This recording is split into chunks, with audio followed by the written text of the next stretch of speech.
My name is Uncle Johnny, and today we have a traveler here who have traveled so many years ago from Cyprus to Australia. Now, this is John Obell channel. We just talk to people who have traveled from overseas to Australia, and they have settled in Australia, and they're just going to tell us their journey, where they came from, and why they decided to travel to Australia. So if you can just introduce yourself and tell us the reason why you travel to Australia.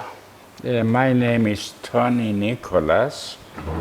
I originally come from Cyprus, Yep. from Famagusta, the city which is occupied by the Turkish army now, and it's very sad.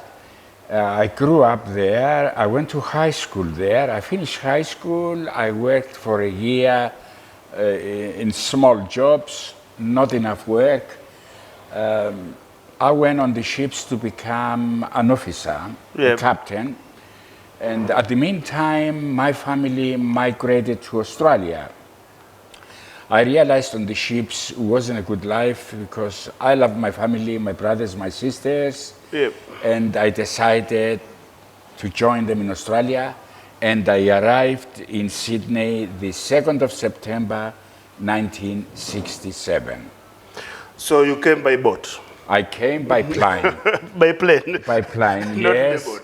So when your family decided to come to Australia, you were not included? You were not part of that journey which came initially? No, because my father came first in 1964 with my sister. Yep. Mind you, we are a family of 9 children. So your family came by boat?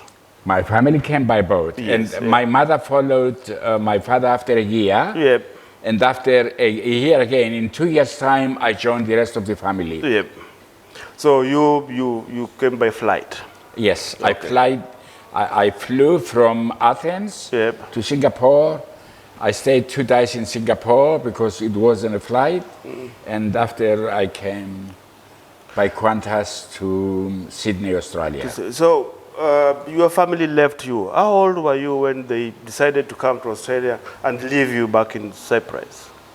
I wasn't in Cyprus, I was on the ships. So you were just staying on the ship? I was 20 years old. Oh, okay.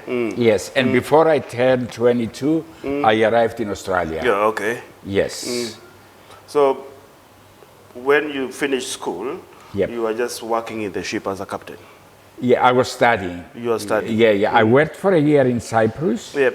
I was 18, and after I went on the ships to become a captain, earned some money, and I was helping my father to buy a home. Yeah, okay. Which he bought a home just behind here, not very far from here. Okay.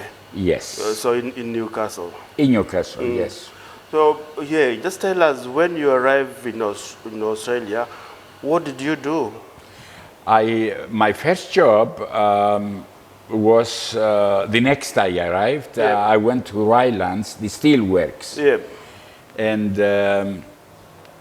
actually I went to BHP and I worked for a day and didn't like the job because I thought I'm going to get a better job. I was a little bit educated and it was windy and I was dirty with the dust. Yeah. Anyway, I told them there, they accepted it. I gave my notice. I finished at night time. And the next day I went and worked at Rylands. Again, the steel works, but it was much cleaner. And I stayed 2 years there. Oh, okay. So the first job you stayed one day? One day, the first job. Yeah, okay. Yes, and How much did they pay you in that first job you did? It was, I think, $32 one day. Yeah. If I remember right, yes. Yes. And then you went to do... I went to Rylands. I was working 5 or sometimes 6 days a week and a bit of overtime too. I used to chase the overtime because I wanted to save some money to buy a car, to buy a house for myself, to start my life. Did you realize that dream of buying a house and a car? I did. Okay. I did. I worked very hard. Yeah. I stayed 2 years in Rylands. After my father threw me out of the house, he didn't want me to stay with him. He said, you have to go and start your own life. You have to go and get married. I said, there's no girls here in Newcastle. Yep. Now you have to go. I don't know. I don't care what you're going to do. Yep. You go and live by yourself. So I went to Melbourne. Yeah, okay. I got a sister married in Melbourne. Oh, yeah, okay. I stayed with my sister, and there in Melbourne, I met the lady that, the girl, she was only 18 years old, Yeah, okay. that I got engaged, and then later I got married to her. You got married to her. Yes. So, okay. Before talking about your married life, I want to take you back when you arrived in Australia. Yep. Did you speak any English? Because I did. Yeah, okay. In Cyprus, when I was growing, we were under English rule. Okay. We were in the Commonwealth. We're still under Oh, the so you were Commonwealth. colonized by the British. Yes, in primary school, we used to learn English. Yeah, okay. But believe it or not, I found it difficult with the pronunciation here in Australia. It's different. Yeah. And so when I went to Rylands, I demanded politely if they can, if I could work with Australians and not migrants. Yeah.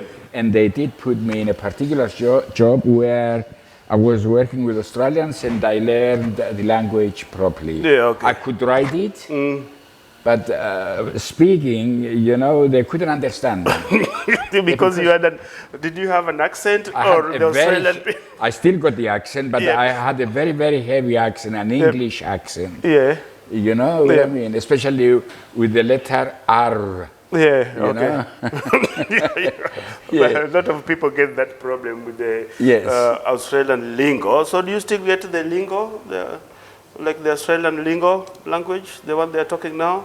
Yes. Do you get it, or you still have some? No, I understand it very well. Yeah. It's, you know, I've been around a long time, so you know, even my wife was born here, and I learned a lot from her. You know what I mean? And my kids, they were born here, and you get used to it. You know? Okay. You get used to it. Yeah. So when your parents arrived here, was there other family here who were helping them, or they just found things? Well, we had by them? relations here that they came before us. Yeah. And for sure, if you know someone, they gave my father originally some assistance. Yeah. But before my mother arrived, my father bought a house. Yeah, okay. You know? And they rented only for a few weeks until the paperwork was ready, and they moved to Everton Street, just behind here. And that's where the whole family lived. I lived there too for a while. Yeah, so it's I would imagine they were working there before they came here and bought a house. It's really very hard to buy a house within 2 weeks when you come from a different country. No, my father was here over a year before my mother and the rest of the family. Okay. So he was saving his money. I was sending some money from overseas. Okay. You know, and we all helped. And the estate agent, an Englishman, but a wonderful man, he helped my father. Okay. You know, the houses then, they were within $2,000 to $10,000. Okay. They were cheap then. They were affordable then. Affordable. Now it's impossible to buy a house. Possible to buy a house. Impossible to buy even a piece of land. It's impossible. How can you save a block of land $500,000? Yeah. It's impossible in this country, in Australia, that land is abundant. Yeah.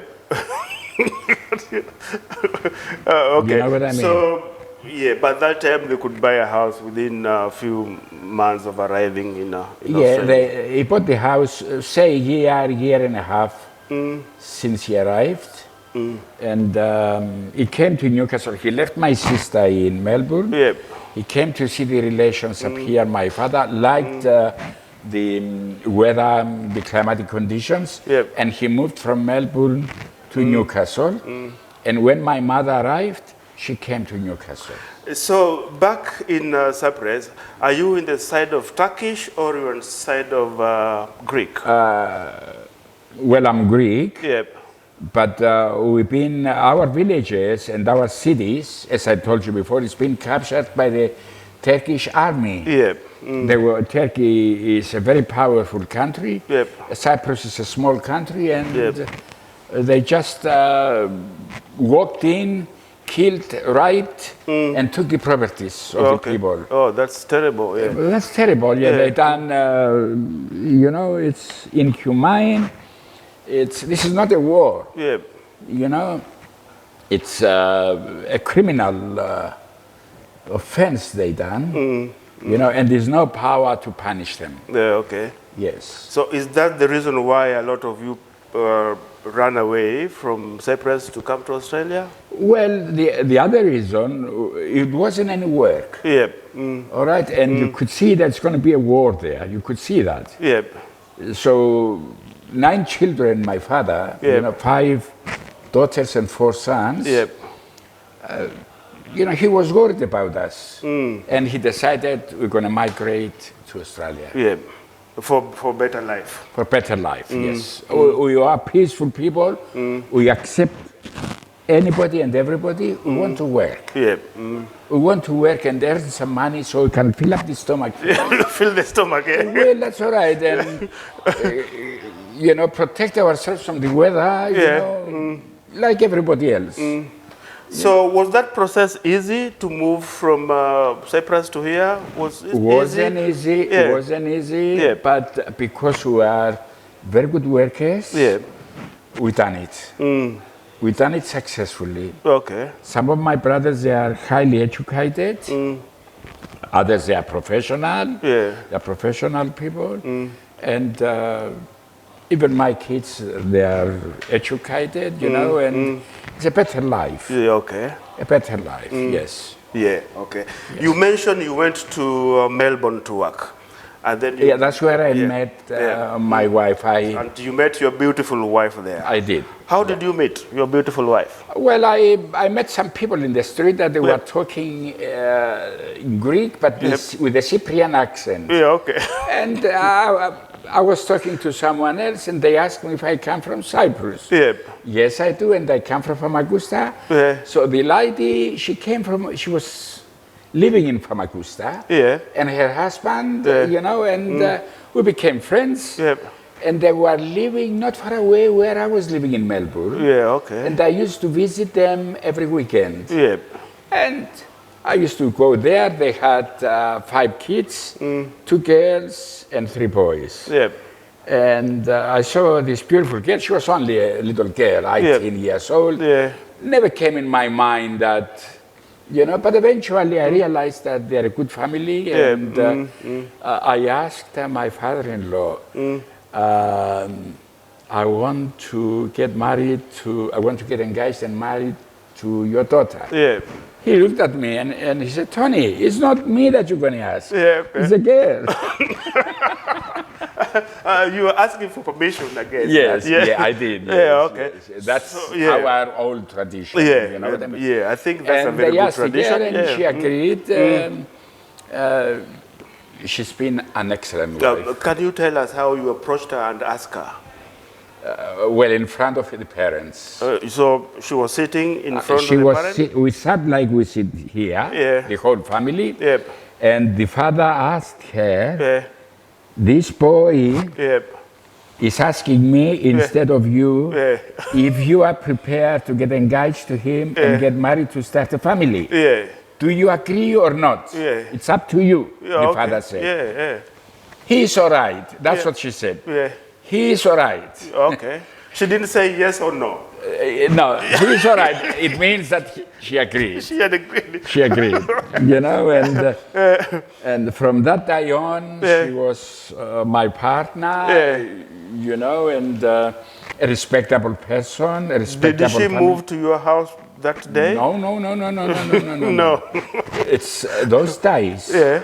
The ethics, they were different. Yeah. You go out with a girl or you sleep with a girl when you get married. Yeah, okay. Yes, that's the tradition, and you have to respect. Yeah, okay. You have to respect that. Yeah. I did respect it. So she was your partner, But she was still staying with her parents. She was staying with her parents. Yeah. I was meeting her at the train station when she was finishing work. Yeah. We were walking home. Yeah. I stayed up to 10 o'clock, and after I went back to my sister's place Yeah. to sleep. And next day I went to work. I was finishing a bit earlier. Yeah. The next day, again and again. Yeah, okay. So Yes. when you are meeting her from the train station, escorting her to house, Yeah. what kind of things were you talking about? I'm talking about our families, what other young people they talk. Yeah. She was a serious person. Yeah.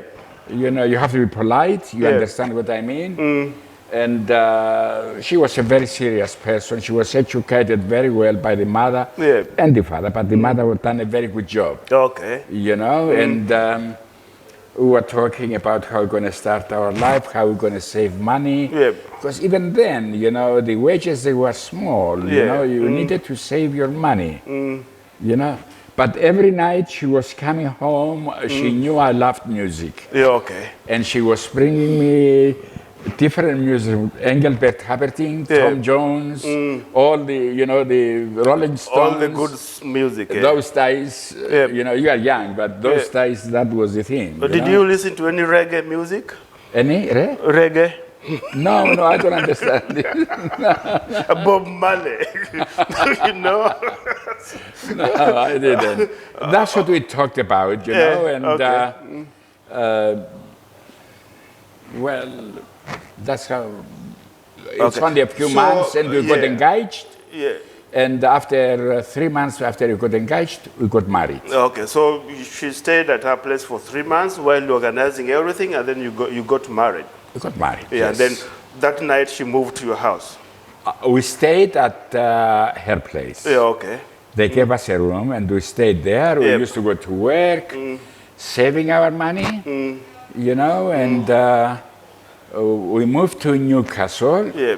We had the church wedding then, and we started work. Okay. Yes, I went back to my old job for a few months, Yep. and after I bought a service station, and we stayed there for 5 years. Yep. At the meantime, 2 of my boys, they were born there while at the service station. Yep. I was going 6 o'clock in the morning to open the service station, and my wife Mary was following 8 o'clock. She was Yep. coming to prepare the kids. She had a car, and she was coming to work to help me. Okay. We worked 5 years together there. After I opened a different business, I started a retreading business, with tires. Yeah. Yes, which I kept for a while, for a few years. Got a little bit sick, and we sold it. Yeah.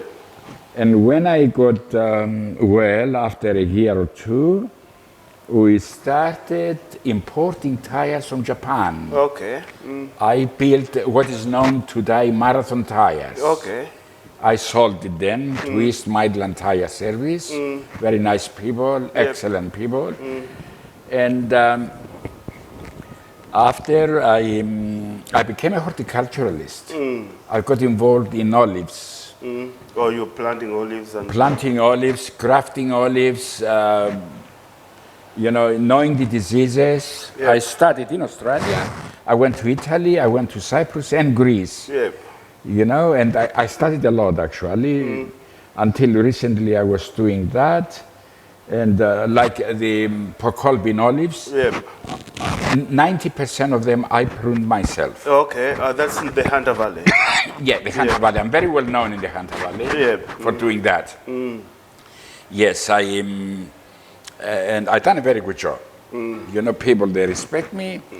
Well, nowadays I'm retired, and I do as a hobby, I grow veggies, I grow chilies, hot and sweet. Okay. Yes, and I sell them. Once I cover the expenses, Yeah. I stop. I don't want to get involved having profits, and I stop and I give it to charity. Okay. Yeah. Yes. So I'll just take you back when you got engaged to your wife. Yeah. Did you ask your parents that you want to get married, or it was just between you and the wife's family? Well, it was between me and the girl and her family. Yep. But I also notified my parents. Yep. My father at the time had cancer. He couldn't come to Melbourne to meet the girl. But my mother came with one of my sisters. Yep. Came to Melbourne and met Mary. You know, they were very happy with her. And she proved in the future to be an excellent person. Excellent wife. Excellent wife. Yep. She died 4.5 years ago, heart attack. Oh, okay. But that's not good. We together worked for the Greek community here, and we done charity work and helped a lot of people. You know, people in need, people that they needed money. We used to give them some money, not a lot of money, but some money to survive, regardless of ethnic background, regardless of color. It's only human beings. Yes. You That's know, right, and we done a great job at the Greek community, and she was very well known, you see, and they all loved her and respected her. She spoke both languages. Okay. She was born in Melbourne. Yes. Yeah, this is John Obell channel, and we just talk to people who have traveled from one country to the other. They're just telling us the immigration stories and how they settle in one country and the cultural differences. I just try to imagine if you had any cultural difference when you arrive here, or any shock with the culture. Yes, I experienced some discrimination. But, you know, coming from the Mediterranean countries, you easily get upset. You know, but you forget it. You know, I realized that it doesn't pay to get upset. I neglected those people. I never, you know, like you go to soccer, they will call you with any name they want. You know what I mean? But eventually people accepted us, and they realized that they were wrong. Australians, they are not bad people. It's just until they get to know you. And they realize, you know, they realize your culture. Once they learn a little bit about your culture, you know, they become friends of yours. They accept you. They accept you. You know what I mean? And this is a wonderful thing. But generally, Australians are very good people. So in the first few days, you had some issues with the first few years. Yeah, few years. First few years, yes. So after how long did they now realize that, okay, Tony is a good person, he's just here to do his stuff, he doesn't have any issue with anybody? At work, I never experienced any discrimination at work. It's just outside walking in the street. Mainly young people drunk. Oh, the drunk or young people, people that they're jealous, they don't understand that you are saving your money to buy a home, that you came in a different country and you got to secure yourself. You see, you cannot keep renting, because the rent today is more than the installment that you pay. Well, you know, you probably... that's exactly right. So, and there is a lot of jealous people around, you know, as you understand, you know, but I neglected all those people. I never got involved with them. My father said to me, work will get you there. Work and more work. Well, I'm 76 and I'm still working. Are you still working? I'm a horticulturalist. Oh, you said you're planting the chilies? I grow chilies, but it's a lot of work. It's a lot of work, you know. You spend big money to grow chilies. The chemicals, the tractor, the repairs. So do you do that work yourself, or just by myself? You've employed people to help you? No. I don't want to get involved. I finished from business. I was registered until 3-4 years ago. But I gave it all up. So you've sold your tires business. And this olive business. So I would imagine you've got lots of money. Why do you still work? I haven't got lots of money. I haven't got lots of money because I built a beautiful home for my wife. I bought 5 acres in Medawi. Not lots of money. I got a little bit of money, enough to bury me. All right, and I don't owe anybody any money. That's a good thing. I don't owe anybody any money, and I have a good life. you know, economical. You know what I mean? I don't go to clubs, and you know, I don't gamble. I don't drink. You know, I have beer at home. I have whiskey at home. When you come, we have even wine. No problem. But I'm not a drinker. You know what I mean? Regular to drink. I will come so that we can have some Anything whiskey. Want. Anything Me and my producer will come and have some whiskey. You are welcome to come. You are welcome. No problem at all. So you're working. You're planting chili. So this is just to keep you busy. You don't want to sit in the house. A few tomatoes. A few eggplant.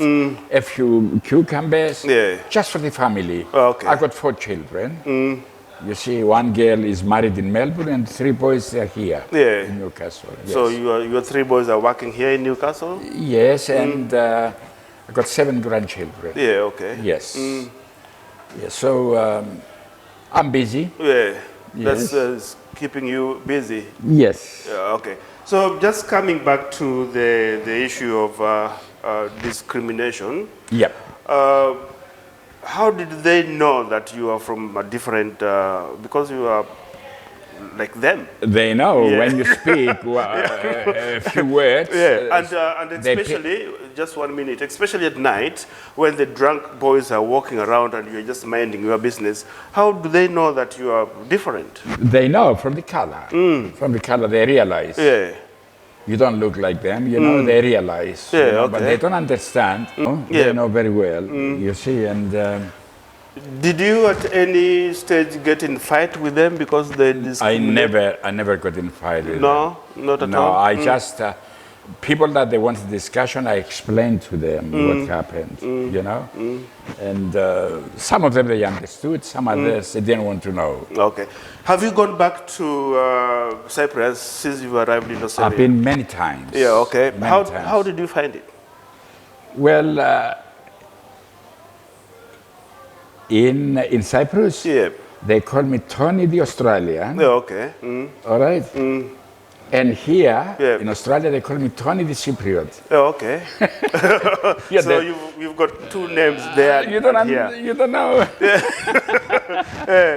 Yes, so I found that people, they have changed or I have changed. I don't know.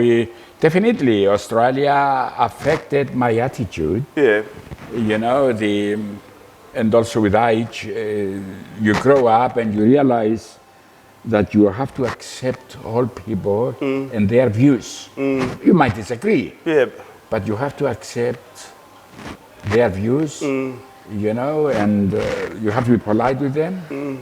You know, that's the country we live, you know. Now, do you mean if you go back to Cyprus, you tell them your views, you tell them what they think, and they live different life, or what do you mean by? Well, they don't obey the rules. They don't obey the laws. For example, driving. The driving is suspicious, questionable. They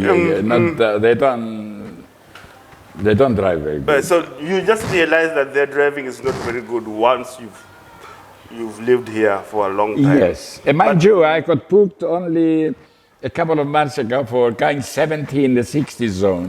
Did you get a ticket? I got a ticket, $275. What can I do? I was in the wrong. I paid the ticket, no questions asked. I say thank you to the policeman. What else can you do? That's how you should treat it. Okay, so you still have got behavior of driving fast from Cyprus? Okay.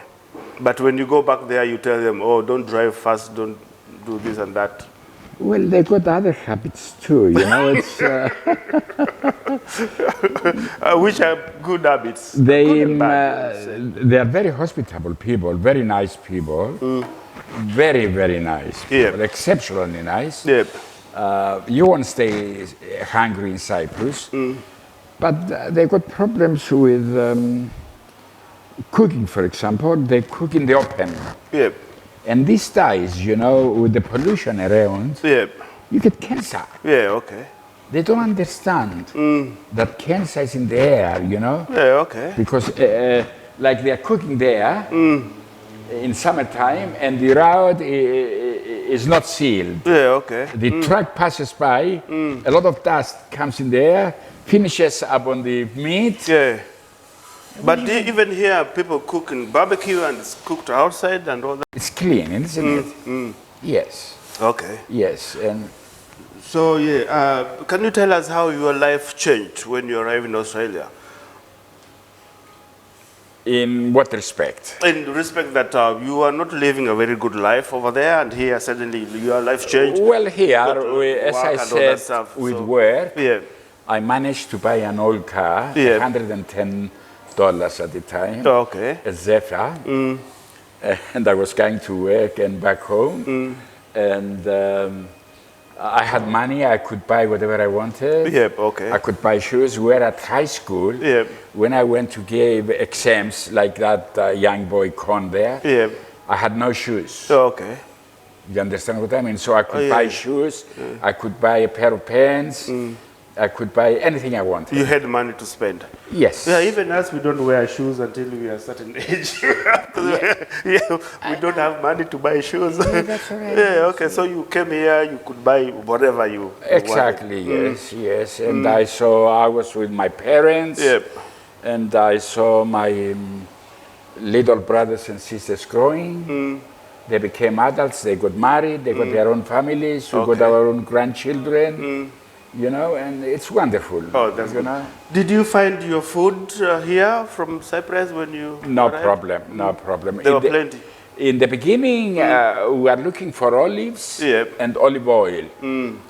It was rather hard, Yeah. you know, to find them, but eventually it became very easy. You can buy anything you want from Cyprus or from Greece Yep. or from any part of the world now in Australia. Yeah. Australia has got everything. But this is now, initially when you arrived. those Very days- hard, it was very hard Yep. in the first few years. Yep. Like olive oil, when I was going to Melbourne with my wife to visit her parents, Yep. we were bringing back olives and olive oil. Yeah, okay. Yes, yes, at the time, yes. It was hard. But now it's so easy to get them. You go to any shop now and they sell cheeses from Cyprus, from Greece, any part of the world you want. Did you cook when you arrived here, or you were buying food from the takeaway shops? And I never liked the takeaway shops. Yeah. My wife was cooking. Yeah. That Yes. before you got your wife. My mother was cooking. My mother was cooking, and I was contributing every week so much money Yeah. for her to do the shopping. Yeah. You know, and I used my car to go to the markets every Friday. Yeah. You know, and we used to buy 10 boxes of fruit and veggies, Yeah. and last us the whole week. Okay. Yes. So you live as a community. Yes. All of you lived in the same place. Yeah, we had a and- very big house. Yeah. Yes. With I think it was 6 bedrooms. Okay. The house. Yes, and some of my sisters they got married young. They built their own homes. You know, and that's it. Yeah. Okay. We started our lives. And after I was 21 and I was thrown out of the house by my father Yeah. with the good intentions. You know Yeah, what I it mean? was time to go. Yeah. And that's when I found my wife. Okay. Yes. Oh, that's good. Tony, it sounds like you've had a very good journey from Cyprus to Australia.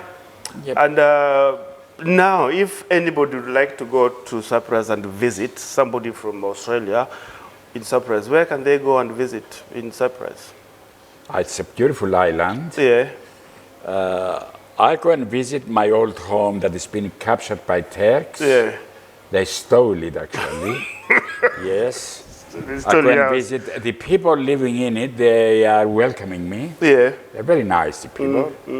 They make me a cup of coffee and they show me around, Yeah. you know. Because I finished high school studying in those rooms, you know. And I visit the beach, Yeah. very famous beach where I used What's to... the name of this famous beach?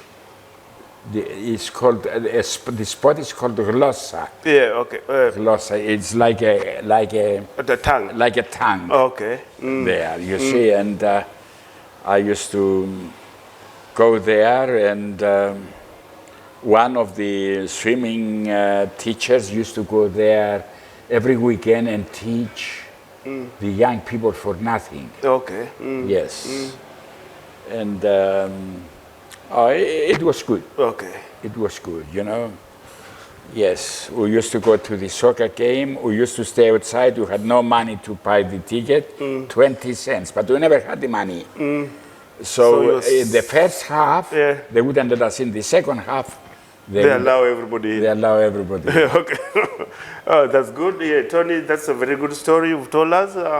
Yeah, in this channel, we just talk to people who have traveled, and they're telling their story, how they came to Australia, and how life in Australia have really affected them. So if you want to hear more stories, please subscribe to John Obell channel. Yes. And then you can look, get to Australia. Australia's been very good for my family. Yeah. You know, we've been very good to Australia as well. We contributed, you know, by helping people through the various organizations. I'm very well known in Newcastle. Yeah. The amount of charity work that I've done, me and my wife and my family, the whole family. And also, I believe I'm a very good worker. Yeah.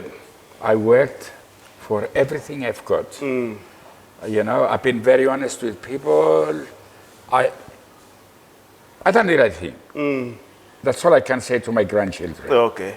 I done the very right thing. Yeah. You know, and I'm very proud of it. I walk upright. Yeah.